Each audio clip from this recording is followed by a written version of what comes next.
क्या आप लोग जानते हैं 50% से भी ज़्यादा लोग अपना जॉब पहले 90 दिन में छोड़ देते हैं। 50% of the people quit their job in the first 90 days और इसका रीज़न ये होता है कि ये लोग जब एक जॉब से दूसरे जॉब में जाते हैं और दूसरी जॉब से तीसरी जॉब में जाते हैं, वो कहीं पे सेटल ही नहीं हो पाते हैं और उनको अपने करियर में बहुत ज़्यादा डिप्रेशन और कई अलग-अलग तरीके के चैलेंजेस फेस करने पड़ते हैं। आज मैं आपके लिए एक ऐसा वीडियो लेके आया हूँ, जिसमें मैं आपको बताने वाला हूँ कि किस तरह से आप 6 स्टेप्स में आपका फर्स्ट जॉब अगर आप ढूँढ रहे हो या आप जॉब चेंज ढूँढ रहे हो, तो आपने क्या करना चाहिए और किस तरह से अपने ये जॉब सर्च में आप आगे जा सकते हो। चलिए तो शुरुआत करते हैं कि कैसे आप आपका जॉब सर्च स्टार्ट कर सकते हो, इसके बारे में मैं आज आपको बताता हूँ। तो आप शायद सबसे पूछेंगे कि भाई साहब ये तो बताइए आप हैं कौन और आप क्यों हमको बताना चाहते हैं आपका खुद का स्टोरी? तो मैं ये बताना चाहता हूँ कि मेरा नाम जयंत तांबे है और मैंने अपने करियर में तकरीबन 20 साल के ऊपर मुझे वर्क एक्सपीरियंस है और ये जो फ़ोटोग्राफ आप देख रहे हो, ये मेरे लाइफ़ का one of the best day था, जब मैंने एशिया बुक ऑफ रिकॉर्ड और इंडिया बुक ऑफ रिकॉर्ड का हम लोगों ने वर्ल्ड रिकॉर्ड किया था। अ, हमको ये चैलेंज दिया गया था, तब हम लोग अलग-अलग लोगों का असेसमेंट करने का काम करते थे। जिन लोगों को स्किल इंडिया के अंतर्गत ट्रेनिंग दिया गया है, ऐसे लोगों का एग्ज़ामिनेशन कंडक्ट करना था और हमें ये बोला गया था कि एक ही दिन में आपको 1200 लोगों का एग्ज़ामिनेशन कंडक्ट करना है और ये 1200 लोगों का एग्ज़ामिनेशन अगर आप कंडक्ट करोगे, तो आपका ये रिकॉर्ड हो जाएगा। आप यकीन नहीं करोगे, उस दिन मेरे और हमारे साथ मेरे तकरीबन 150 मेरे साथ मेरे टीम मेंबर थे।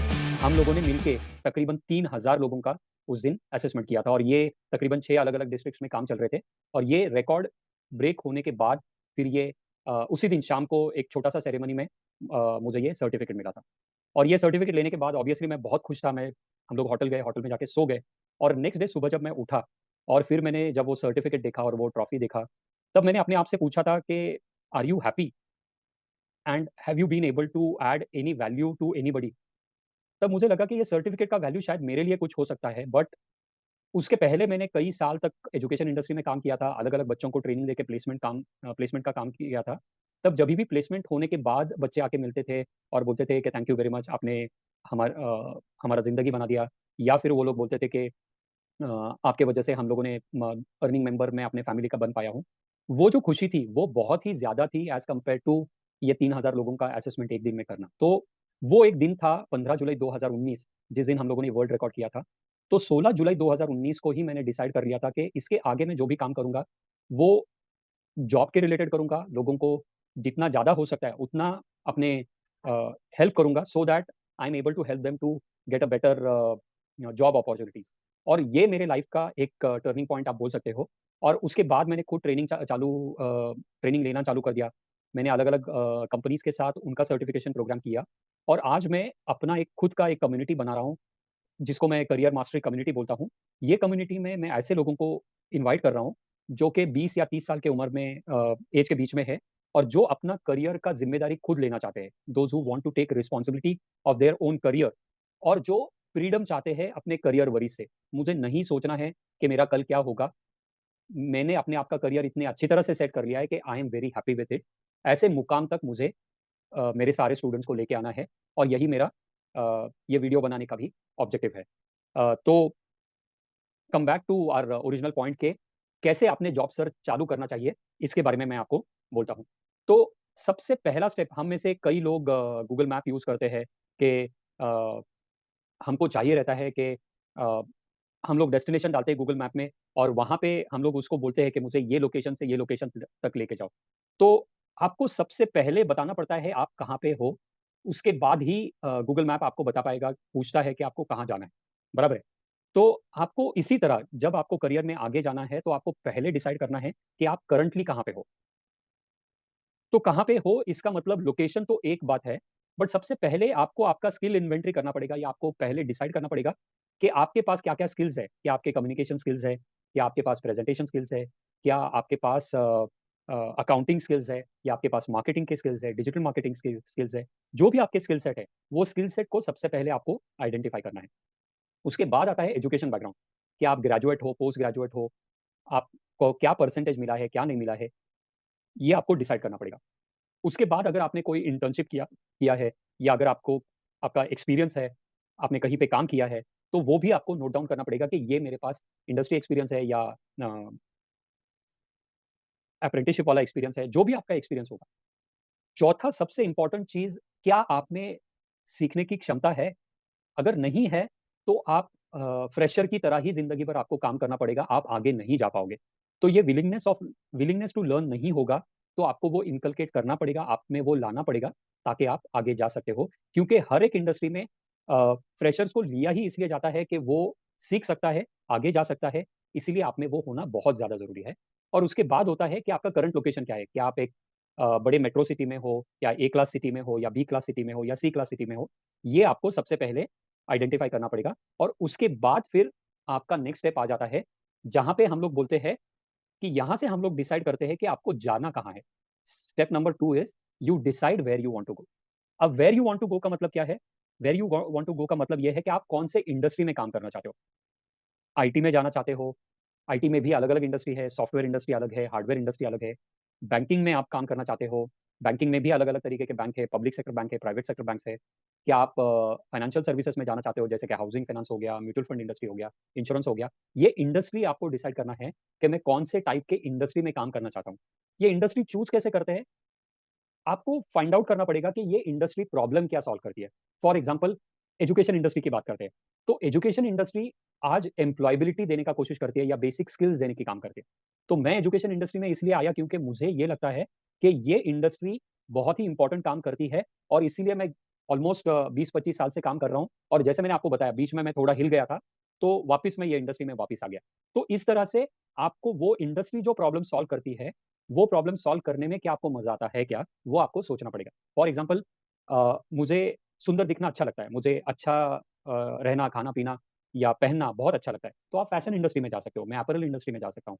या अगर आपको खाने-पीने के आप शौकीन हैं, आपको अच्छा लगता है किसी को खाना खिलाना, तो आप होटल इंडस्ट्री में जा सकते हो। तो इस तरह से आपको इंडस्ट्री चूज़ करना है कि ये टाइप के इंडस्ट्री में मैं जा सकता हूँ। फॉर एग्ज़ाम्पल मुझे फ़ोर व्हीलर का बिल्कुल शौक नहीं, तो मैं अगर किसी ऑटोमोटिव इंडस्ट्री में जाऊँगा, तो मैं ज़्यादा दिनों तक वहाँ पे काम नहीं कर पाऊँगा, क्योंकि मुझे वो एरिया ऑफ इंटरेस्ट मेरा है ही नहीं। बट वही अगर आप एरिया ऑफ इंटरेस्ट वाले इंडस्ट्री में जाओगे, तो ऑब्वियसली आपका ग्रोथ अच्छा होगा, आप इंटरेस्टिंगली वहाँ पे काम कर पाओगे। दूसरा आता है type of company. Type of company का मतलब क्या है कि आपने आजकल सुना होगा बहुत सारे शार्क टैंक में आके बहुत सारे कंपनीज़ पिच करते हैं, तो उनको स्टार्टअप बोलते हैं। जो जो इंडस्ट्री यानी जो कंपनी जस्ट 0 टू 5 इयर्स में ही चालू हुई हो और जिसका ग्रोथ फास्ट हो रहा है, वो है स्टार्टअप। मिड साइज़ कंपनी हो सकती है यानी फॉर एग्ज़ाम्पल बहुत सारे प्राइवेट लिमिटेड कंपनीज़ होती है जहाँ पे आप पकड़ के चल सकते हैं 50 से 500 लोग काम करते हैं या 50 से 5000 लोग कब काम करते हैं। या 5000 के ऊपर भी काम करने वाली ऐसी बहुत सारी लार्ज ऑर्गनाइज़ेशंस भी होती है। और कुछ कंपनी जो होते हैं, जो मल्टीनेशनल कंपनी जिनको बोलते हैं, यानी जिनका ऑफिसेज़ ना सिर्फ इंडिया में है, बट वर्ल्ड वाइड जिनका ऑपरेशन चलता है, उनको एमएनसीज़ बोलते हैं। कुछ सारे इंडियन कंपनीज़ भी है, जो वर्ल्ड वाइड काम करती है, जैसे कि टीसीएस है, इन्फोसिस है, एल-एन-टी इन्फोटेक है, या बैंकिंग में भी आईसीआईसीआई बैंक हो गया, एचडीएफसी बैंक हो गए। ये इंडियन बैंक्स है, बट जो वर्ल्ड वाइड काम भी करती है। तो ये हो गया आपका टाइप ऑफ कंपनी। फिर आता है आपका रोल। तो रोल में आप सॉफ्टवेयर डेवलपर करके काम कर सकते हो, सेल्स मैनेजर काम कर सकते हो, नेटवर्क इंजीनियर करके काम कर सकते हो, कैशियर बन के काम कर सकते हो, बिज़नेस डेवलपमेंट मैनेजर करके काम कर सकते हो।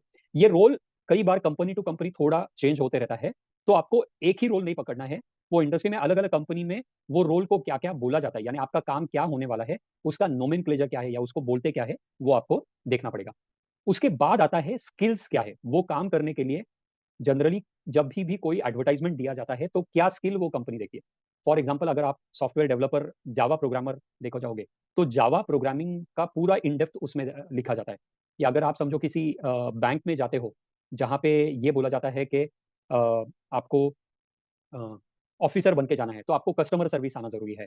तो इस तरह से आपको अलग-अलग जो एडवर्टाइज़मेंट दिए हैं, रिक्रूटमेंट के लिए, वो अगर आप डाउनलोड करके आपको देखना है कि कौन से स्किल्स उसमें माँगे जा रहे हैं, बराबर है? उसके बाद आता है, उसका सैलरी रेंज आपको फाइंड आउट करना है कि अगर मैं सबसे बड़े कंपनी में जाता हूँ, उस इंडस्ट्री के, तो वहाँ पे क्या सैलरी पे होती है। अगर मैं सबसे छोटे कंपनी में जाता हूँ, तो वहाँ पे क्या सैलरी रेंज पे होती है। आप फ्रेशर के लिए हमेशा ही ये डिमांड और सप्लाई गैप बहुत ज़्यादा होता है। डिमांड और सप्लाई गैप का मतलब ये है कि फ्रेशर का नंबर बहुत ज़्यादा होता है, इसीलिए सप्लाई जो है फ्रेशर का, वो बहुत ज़्यादा है। उस तरीके से डिमांड जो है, वो इतनी नहीं है। तो आप जभी भी कंपनी के साथ काम करना चालू करोगे, तो आपको एक फिक्स ब्रैकेट रहता है हर एक कंपनी का, कि हमारा ये ब्रैकेट है, ये ब्रैकेट में ही हम लोग आपको पे कर सकते हैं। आप फ्रेशर होके बहुत ज़्यादा नेगोशिएट नहीं कर सकते हो, ये हमेशा ध्यान में रखिए। तो वो जो सैलरी रेंज है, वो आपको समझ में आना बहुत ज़्यादा ज़रूरी है। इसका मतलब कम सैलरी में भी नहीं काम करना है, बट आपको बहुत ज़्यादा सैलरी भी पे नहीं होगा, जब आप इनिशियली जाते हो तब। तो ये हो गया, आपको जाना कहाँ है। अब तीसरा जो इम्पोर्टेंट चीज़ है, यहाँ पे आपको डिसाइड करना है कि आप अभी जो आपने आइडेंटिफ़ाई किया हुआ है, कि जो रोल में आपको जाना है और आप कहाँ पे हो, इन दोनों में क्या गैप है? क्या-क्या आपको आता है? और एक चीज़ ध्यान में रखिए कि कभी भी कोई भी रोल का 100% सूटेबिलिटी कभी भी नहीं मिलता है। तो आप ये मत सोचिए कि जो जॉब डिस्क्रिप्शन में लिखा हुआ है, ये अगर 7 चीज़ें हैं या 10 चीज़ें हैं, ये सारी मुझे आनी चाहिए। कंपनी माँगने वाला तो हमेशा सब कुछ माँगता है, बट उनको भी पता है, मिलते वक़्त सब कुछ नहीं मिलता है। जितना मैक्सिमम मिल रहा है, वो बहुत ही अच्छा चीज़ है। तो अगर आपके पास वो सारे स्किल्स हैं, तो बहुत ही अच्छी बात है, आपके चांसेस बढ़ेंगे। बट आय बट जो आपको कमी लग रही है, वो कमियों पे आपको काम करना चालू कर देना है। जैसे कि आपको लगता है, किसी कंपनी में अगर आपको काम करना है, तो वहाँ पे XYZ सर्टिफ़िकेशन की ज़रूरत है। जैसे आप डिजिटल मार्केटिंग में अप्लाई कर रहे हो, तो डिजिटल मार्केटिंग में सर्टिफ़िकेशन होना जनरली प्रेफ़रेबल रहता है और गूगल के बहुत सारे सर्टिफ़िकेशंस तो एब्सोल्यूटली फ्री ऑफ कॉस्ट है। तो वो गूगल के सर्टिफ़िकेशन में एनरोल करके आप तैयारी करना चालू कर दो, ताकि एट लीस्ट आप आपके रिज़्यूमे में लिख पाओगे कि मैं ये परस्यू कर रहा हूँ। दूसरा एक चीज़ है, आप बहुत सारे इंटर्नशिप्स अवेलेबल रहती है, जहाँ पे आपको पैसे नहीं मिलते, बट कंपनी आपको थोड़ा बहुत ट्रेनिंग दे देती है। इसका फ़ायदा ये होता है कि आपको पता चलता है कि इंडस्ट्री में क्या रिक्वायरमेंट है और आज मैं कहाँ हूँ। तो आपको वो गैप आइडेंटिफ़ाई करना बहुत ही आसान हो जाता है। तो you can do part time job या you can do part time internship या फुल टाइम इंटर्नशिप, जिससे आपको ये गैप का अंदाज़ा हो सकता है। तो ये स्किल गैप एक बार आपने एनालिसिस कर लिया और उस पे ऊपर एक बार आपने काम चालू कर दिया, तो फिर यहाँ से आपका मेजर काम चालू हो जाता है, जिसको हम लोग बोलते हैं resume preparation and interview preparation. अब रिज्यूमे प्रिपरेशन में आप बोलोगे कि मैं रिज्यूमे कहाँ से बनाऊँ? तो अगर आप आपके गूगल ड्राइव में जाओगे, तो वहाँ गूगल ड्राइव में गूगल डॉक्स रहता है। तो गूगल डॉक्स में जाके टेम्पलेट्स होते हैं। तो आपको सबसे पहले गूगल ड्राइव में जाना है, गूगल डॉक्स में जाना है और गूगल ड्राइव के टेम्पलेट्स में जाओगे, तो वहाँ पे गूगल ने आपके लिए कई सारे आसान टेम्पलेट्स बना के रखे हुए हैं, जिसमें हम लोग इंग्लिश में फिल इन द ब्लैंक्स बोलते हैं। वैसे सिर्फ़ आपको वहाँ पे आपके डिटेल्स भरने हैं, बाकी सारा सब कुछ वहाँ पे रेडीमेड आपको मिल जाएगा। बराबर है? और आपका रिज़्यूम आप हमेशा ध्यान में रखिए, 1 पेज से ज़्यादा ऊपर का रिज़्यूमे फ्रेशर का नहीं होना चाहिए। इनफैक्ट मेरे को 25 साल का एक्सपीरियंस है, मेरा रिज़्यूमे भी 2 पेज का ही। तो आपका रिज़्यूमे तो 1 पेज में ही आराम से हो सकता है। तो आप 1 पेज में ही लेकिन इतना अच्छा रिज़्यूमे बनाओ, ताकि आपको इंटरव्यू कॉल्स आना चालू हो जाए। जब आप रिज़्यूमे प्रिपेयर कर लिया है, उसके बाद आपको इंटरव्यू के लिए भी साइमल्टेनियसली प्रिपेयर करना चालू करना पड़ेगा। यहाँ पे मैंने ये 5 ऐसे सवाल दिए हैं, जो हर एक इंटरव्यू में आपको 99.9% पूछे ही जाएँगे। जैसे कि इंट्रोड्यूस योरसेल्फ, हम लोग आपको हायर क्यों करें? आपके स्ट्रेंथ्स क्या है? आप में वीकनेसेस क्या है? आप आपके स्ट्रेस को कैसे हैंडल करते हो? प्रेशर को कैसे हैंडल करते हो? आप अपने आप को 5 साल के बाद कहाँ पे देखते हो? 20 साल पे कहाँ पे देखते हो? तो ये सारे जो क्वेश्चन्स हैं, इसका थोड़ा लंबा आंसर तैयार करना। जब आपको पूछा जाता है tell me something about yourself, तो आप एकदम दादा-परदादा से भी शुरुआत मत करो, but at the same time आपका आंसर कम से कम 90 सेकंड्स तक चलना चाहिए। तो अगर आपको 90 सेकंड्स यानी 1.5 मिनट अगर आपको अपने बारे में बोलना है, तो आप जब मिरर के सामने बैठोगे या अपने दोस्त को अगर इंटरव्यू के लिए बोलते हो, तो आपका आंसर कम से कम 3 या 4 मिनट का होना चाहिए, क्योंकि कई बार ऐसे होता है कि इंटरव्यू में जाने के बाद प्रेशर में हम लोग उतना बोल नहीं पाते। तो इसीलिए ये सारे क्वेश्चंस का आंसर लंबा लिखिए, डिटेल में लिखिए और जब आप प्रैक्टिस कर रहे हो, तो जितना अच्छा प्रैक्टिस आप करोगे, उतना आपका इंटरव्यू के टाइम पे आप अच्छे से प्रिपेयर भी लगोगे और आपका कॉन्फिडेंस भी अच्छा रहेगा। इसके बाद का जो जर्नी है, वो आप इंटरव्यू के लिए जैसे मैंने बोला आपने प्रिपरेशन कर लिया, रिज़्यूमे तैयार कर लिया।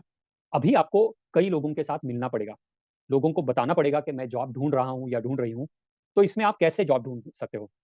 सबसे पहले आपको देखना है कि आपके जो क्लोज़ फ्रेंड्स हैं, आपके फैमिली मेंबर्स हैं, आपके रिलेटिव्स हैं, आपके स्कूल या कॉलेज के जो सीनियर्स हैं या जूनियर्स हैं या आपके प्रोफ़ेसर्स हैं, उन सबको आप बोलना चालू कर दो कि मैं जॉब ढूँढ रहा हूँ या ढूँढ रही हूँ। ये इंडस्ट्री है, ये टाइप का जॉब रोल है।